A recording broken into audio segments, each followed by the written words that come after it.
Bom dia, boa tarde, boa noite, pessoal, tudo bem?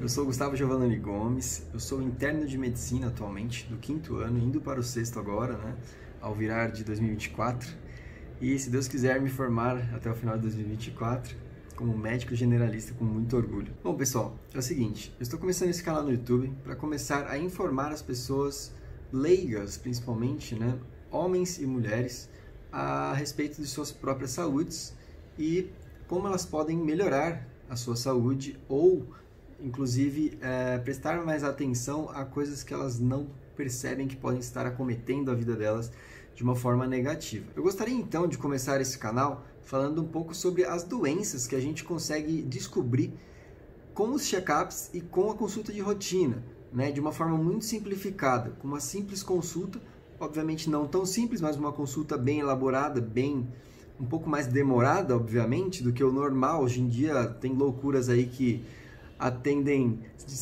pacientes a cada 7 minutos, o que não faz sentido algum para a saúde, de fato, né, para a resolução, de fato, de um problema, que é a saúde de uma pessoa. Uma consulta normal, ela demoraria 45 minutos a 1 hora. Infelizmente, isso não acontece de uma forma tão frequente. Então, vamos começar aqui falando de algumas doenças que você pode encontrar neste contexto de consulta de rotina e exames de rotina, que podem ser assintomáticas, ou seja, não geram sintomas em você, você não sente nada, mas elas estão aí instaladas e elas podem causar consequências drásticas. Então vamos começar aqui com uma famosa doença chamada hipertensão. A hipertensão, ou também conhecida como pressão alta, é uma doença silenciosíssima, pessoal. Muitas das vezes, né, ela não gera sintoma algum. Na verdade, as pessoas elas tendem a confundir alguns sintomas que elas aprenderam aí no DISC, né? DISC isso aqui, DISC aquilo ali, mas que na verdade chegam a ser falsas, tá? Por exemplo, estou com dor de cabeça, vou medir minha pressão. Estou com dor na nuca, vou medir minha pressão. Pessoal, quer dizer que isto é errado? Não é de toda forma errado, tá? Pressões muito altas, elas podem causar dores, mas só as muito altas, ou seja, acima de 180 por 120. Somente pressões muito altas podem causar esse tipo de dor, né? Ou seja, 18 por 12, né? Que na linguagem médica nós falamos 180 por 120. Acima disso, nós já começamos a chamar de urgência hipertensiva, ou quando há essa acima de 180 por 120, com alguns sintomas de lesão de órgãos-alvo, ou seja, cérebro, olho, coração, rins, a gente começa a chamar de emergência hipertensiva. Esse tipo de pressão com esses sintomas, sim, são graves e tem que ir direto para o pronto-socorro, tá, pessoal? 180 por 120 de pressão, vá para um pronto-socorro consertar essa pressão, tá certo? Você com certeza é um hipertenso, tá? Ninguém que descompensa de uma forma simples, né, com algum estresse que seja dos mais bruscos, chega a 180 por 120. Somente um hipertenso, de fato, que descompensou com alguma situação. Por que mesmo sendo silenciosa, ela causa problemas futuros? Esses problemas são doenças cardíacas, problemas renais e distúrbios de vista, tá? Além de AVCs e dentre outros fatores. O problema, pessoal, é que você só descobre, se você não checou a sua pressão rotineiramente, né, você só descobre quando você tem algum problema pior. Você vai ter um AVC, vai perder uma visão, vai ter algum problema renal, vai ter algum problema cardíaco, né, e aí você vai ver, é por conta de pressão alta, certo? Então, o que pode causar pressão alta? Principalmente genética, tá, pessoal? Infelizmente, 90% das causas são genéticas, e aí a gente pode aumentar a chance com alguns outros fatores. Então, é uma doença multifatorial, tá? Não depende só da genética, mas ela também é multifatorial, tá? Por exemplo, coisas que aumentam a hipertensão são tabagismo, alto consumo de bebidas alcoólicas, má alimentação, como principais, tá? Estou colando aqui, estou com uma colinha aqui, mas para informá-las de forma correta, tá certo? Então, o que a gente precisa fazer? Simples, pessoal, medir a pressão. É uma coisa muito simples. Em consulta de rotina, é até melhor medir a pressão por médicos ou até numa triagem de algum hospital ambulatório, porque muitas vezes aqueles aparelhinhos que nós temos em casa, eles não medem de forma correta, tá? Às vezes eles estão descalibrados, desregulados, tá? Então é bom ir em consulta de rotina e pedir, fala, doutor, faz muitos anos que eu não meço minha pressão, vamos medir a pressão, tá certo? Outra doença que a gente pode descobrir com consulta de rotina e com exames laboratoriais, né? Diabetes. Pessoal, diabetes tem crescido e tem baixado a idade que ele está começando, tá? Antigamente a gente falava pessoas acima de 40, 45, 50 anos, hoje já está baixando por causa do nosso tipo de alimentação, que é muito industrializado, muito ultraprocessado, né? Então, um exame muito simples que a gente consegue descobrir a diabetes é a glicemia de jejum ou também a hemoglobina glicada. Esta glicemia de jejum é uma glicemia que você fica mais de 8 horas em jejum, tira lá o seu sangue e ele vai medir a sua glicemia e vai te falar se ela está muito elevada ou não, né? E a hemoglobina glicada, ela é um acúmulo, tá, da glicose na hemoglobina que você consegue medir de 3 a 4 meses anteriores, tá? A gente fala que como a hemácia, ela tem 120 dias de vida útil e depois ela acaba morrendo, entre aspas, ela consegue guardar essa informação da glicose, tá certo? E aí nós conseguimos medir como ficou a sua média de glicose no sangue ao longo de 3 meses, 4 meses. Quais são as principais causas da diabetes? Tá? Ela também é uma doença multifatorial, ela também é uma doença com causa genética, mas ela tem muita relação com a qualidade de vida da pessoa, ela tem relação com o sedentarismo, com a obesidade, com antecedentes familiares, tá? Ou seja, a genética, como eu já tinha falado, e também com pressão alta, porque aí engloba toda a questão de obesidade, tá? Consumo muito elevado ao longo da vida de carboidratos que acaba gerando essa resistência da insulina. A insulina não consegue jogar a glicose para dentro das células, a glicose ela fica naquele sangue muito alto e aí acaba causando muitos problemas que eles também são silenciosos, tá? E dentre alguns problemas que a diabetes ela pode causar, os sintomas, tem alguns sintomas, ela é silenciosa, mas tem alguns sintomas, né, dependendo da glicemia, ou seja, da quantidade de glicose no seu sangue, você tem alguns sintomas da diabetes. Então, alguns precoces ou também não tão precoces são aumento repentino de apetite, vontade de urinar a todo momento e algumas alterações visuais. Elas podem acontecer de uma forma mais tardia também, tá? Além de sede, tá, pessoal?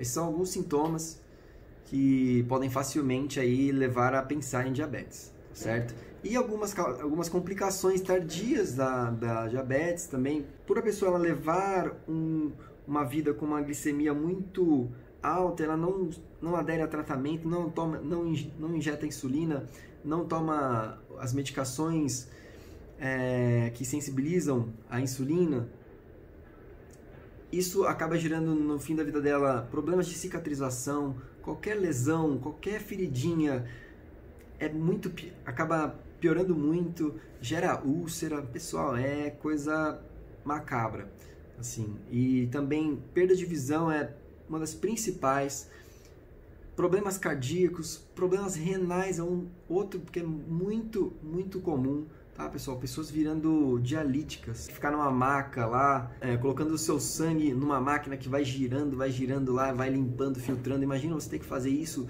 a cada 3 dias. Pessoal, é melhor cuidar com esse negócio da diabetes, viu? Porque as consequências podem ser drásticas, tá? Osteoporose é uma outra doença que você pode encontrar numa consulta de rotina. E aqui muitos vão falar, nossa, calma aí, osteoporose, calma aí, não é consulta de rotina.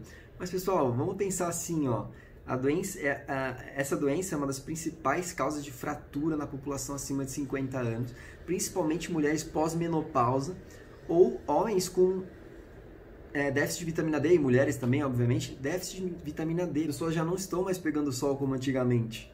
Na verdade, a gente está ficando muito mais tempo dentro de casa, os trabalhos em home office e dentre outros fatores, né?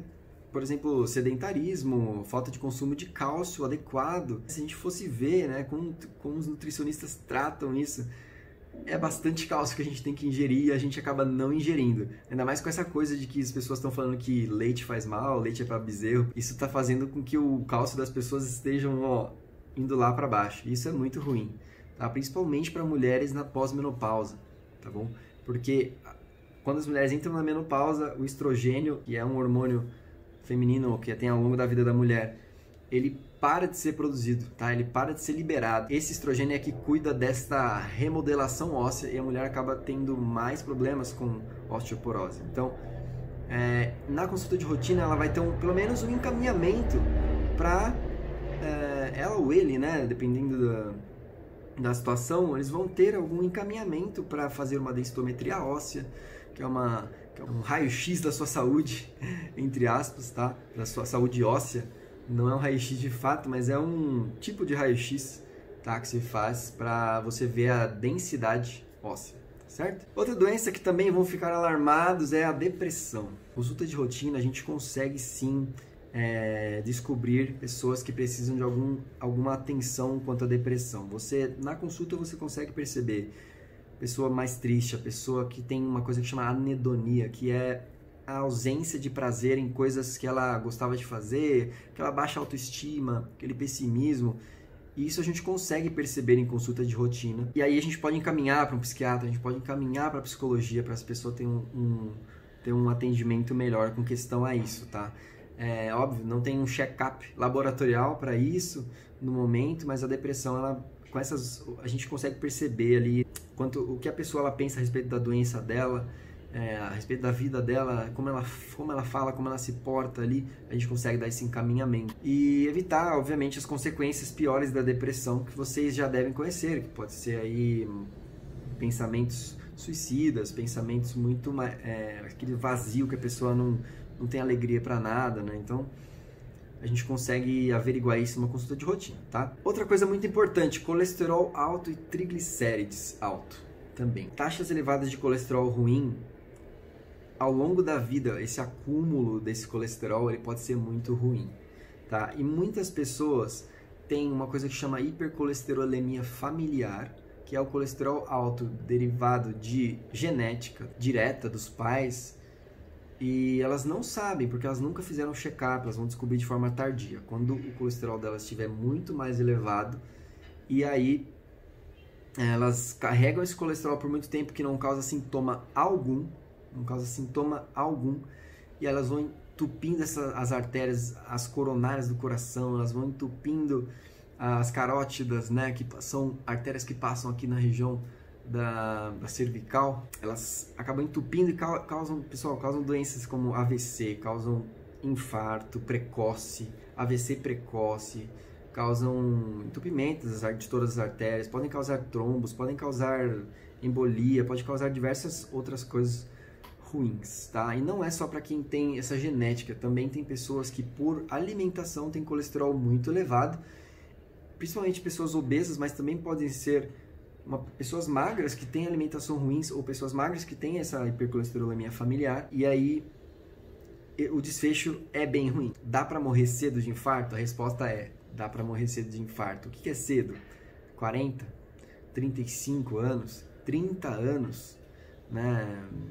Infelizmente tem pessoas que têm falecido por conta de infarto, de AVC, e ter tido outras sequelas por conta desse colesterol alto.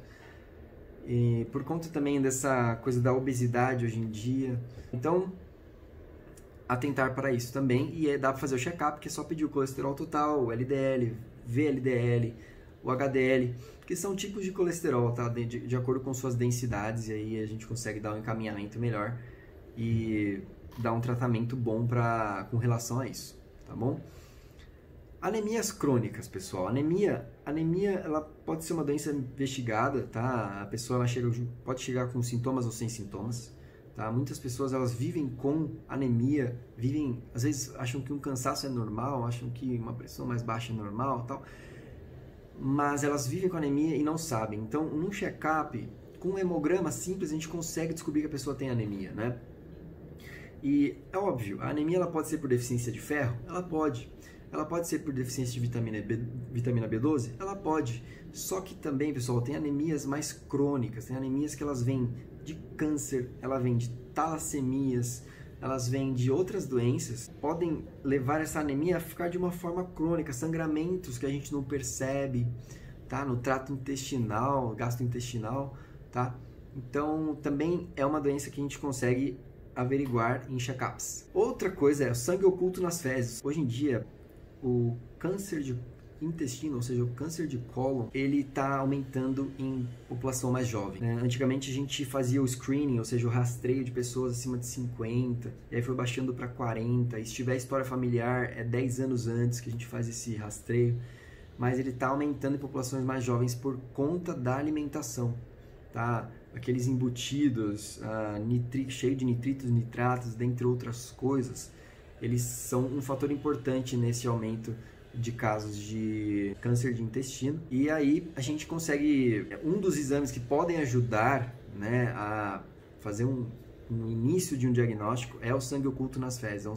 É um sangue que, ou seja, o seu intestino ele sangra, pode ser por um tumor, por exemplo, ou por uma colite, ou por uma inflamação do cólon, ou por uma úlcera no cólon, por pólipos, ela pode sangrar, a gente não percebe nas fezes, tá?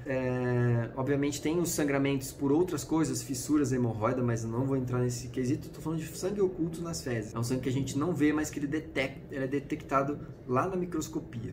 Outro tipo de exame é a urina tipo 1, que a gente pede bastante. Por quê? Porque, por exemplo, presença de proteínas na urina pode indicar glomérulos renais com problemas. Tá? Que são as partes do rim que filtram o sangue, né? Que eles puxam a água, puxam sais minerais, fazem essa troca com o sangue. E você pode ter problema nesses glomérulos, tá? Quando você passa proteína, quando passam proteínas maiores, que proteínas são moléculas grandes, né? Elas não deveriam passar ali pelos glomérulos. Muitas vezes, quando elas estão aumentadas no exame de urina, a gente entende que pode ser ou não, tá? Pode ser alguma lesão nesses glomérulos renais, tá certo? E também, por exemplo, a gente pode encontrar glicose no sangue, tá? É uma outra forma de você diagnosticar uma diabetes ou doença de um túbulo renal, que são por onde passam esses líquidos lá nos néfrons dos rins, tá? E pode também verificar cálculos de vias urinárias e insuficiência renal através da taxa de filtração do rim.